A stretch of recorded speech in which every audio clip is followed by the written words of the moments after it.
Senior Fellow at Foundation for Defence of Democracies, Lieutenant Colonel Jonathan Conricus. Jonathan, thank you so much for your time this morning. As we just saw in that former report, explosions occurring in Syria throughout the night. I mean, what can you tell us? Has Israel launched strikes and a ground incursion into Syria?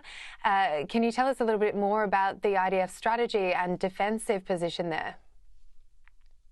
Yes, good morning. Thank you for having me. Very important days ahead now in the unfolding situation in Syria.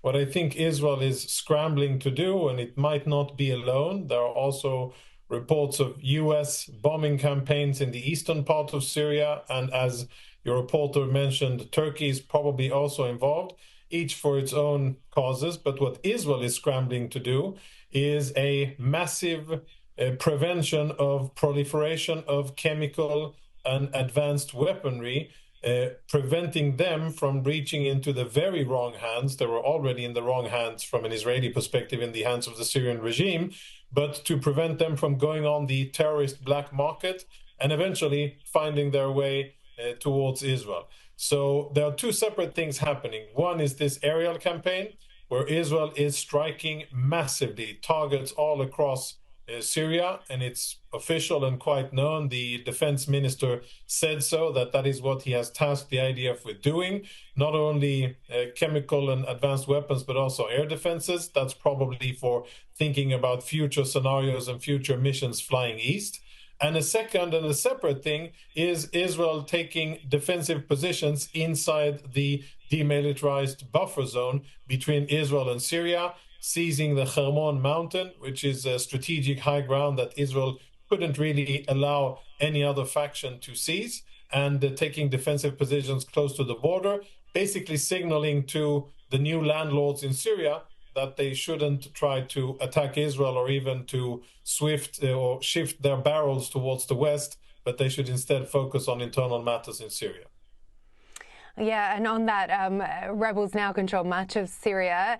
So it's led by a former senior al-Qaeda militant, although he reportedly severed ties with the terrorist group years ago. He has promised a representative government and religious tolerance. That's what we're hearing. But I guess, what are some of the other main concerns for Israel with this change in government? Yes. As far as I know, there's still a $10 million bounty on his head by the American government, and he's still a wanted terrorist. I think that President Biden addressed the topic as well, and that's probably going to be revoked and recalculated.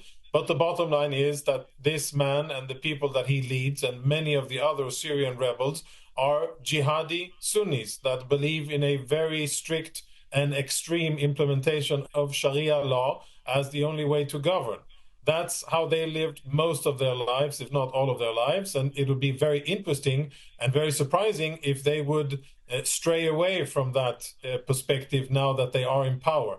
My guess is that they are just smart about it, that they are saying the right things and they have the right messaging, probably based on past experiences where the world saw lots of rampant violence and killing, and that was very off-putting and didn't make for a very good image for these organizations. And now I think that they are wiser, and they're definitely saying the right things, and hopefully they will do the right things.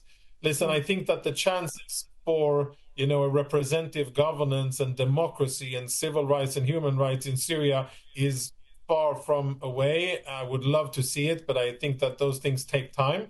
I think I would settle for no chaos, governance, and some kind of protection for minorities, Christians, Druze, Kurds, and others in the country. It's very tense times. What Israel is concerned about is a few things: spillover of the fighting into Jordan and a destabilization of the Hashemite kingdom, which could be a major threat for regional stability and Israel, proliferation of weapons, which Israel is addressing.